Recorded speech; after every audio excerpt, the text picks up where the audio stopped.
രാഗം ബിംബിലാസി. ബിംബിലാസിൽ വേറൊരു സ്വരമാലിക നിങ്ങൾക്ക് ഞാൻ പറഞ്ഞുതരാം. പിന്നെ ഇതൊക്കെ നിങ്ങൾക്ക് ഞാൻ ഒരു വിശദീകരണ ക്ലാസ് ഞാൻ ഹാർമോണിയത്തിൽ തരുന്നുണ്ട്. ഇപ്പം അങ്ങനെ ഈ കൈകൾ നോക്കി നിങ്ങൾ വായിക്കുക. അപ്പോൾ രാഗം ബിംബിലാസി, ആരോഹണം അവരോഹണം. ബിംബിലാസി രാഗത്തിന് കർണാടക സംഗീതത്തിൽ ആഭേരി എന്ന് പറയും. ഓക്കെ, ആരോഹണം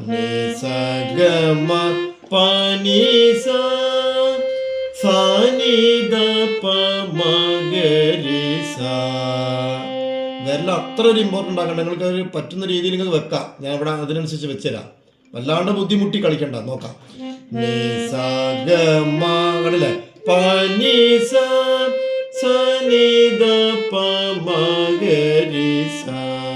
ഓക്കെ, എക്താളെന്ന് പറയും.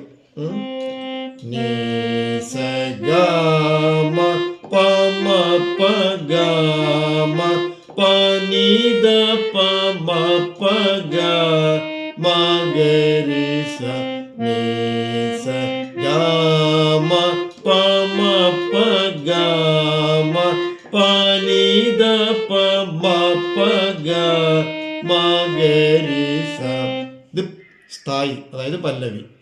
മപ്പ എന്ന് പറഞ്ഞാൽ ഇങ്ങനെയും മാക്കി കൊടുത്തിക്കിന്, ഞാൻ ഇങ്ങനെയും കൊടുത്തിക്കിന്.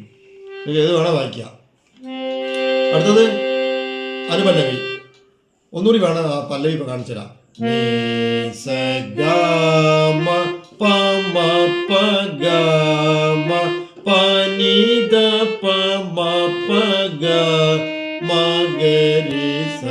അടുത്തത്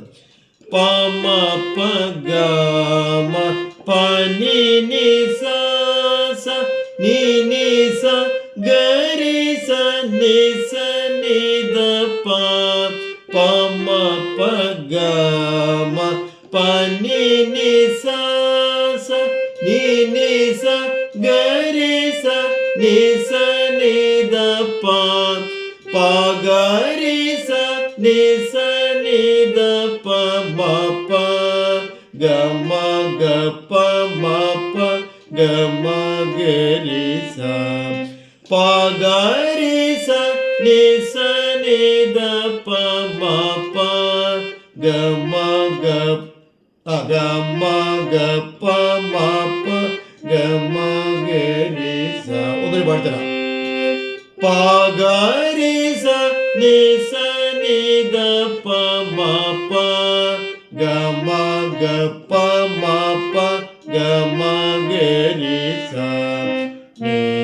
ഇനി പല്ലവി.